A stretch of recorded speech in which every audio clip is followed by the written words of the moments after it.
মানুষ জন্মের আগে মৃত্যু ছিল।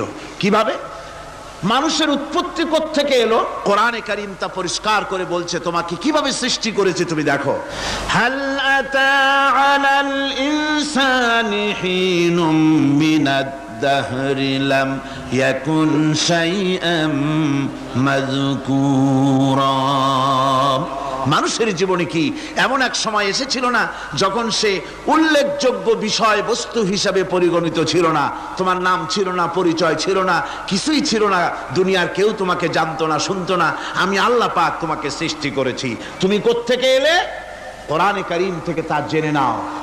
আল্লাহ রাব্বুল আলামিন বলেন, ইন্না খালাকনাকুম মিন তুরাবিন সুম্মা মিন নুতফাতিন সুম্মা মিন আলাকাতিন সুম্মা মিন মুদগা।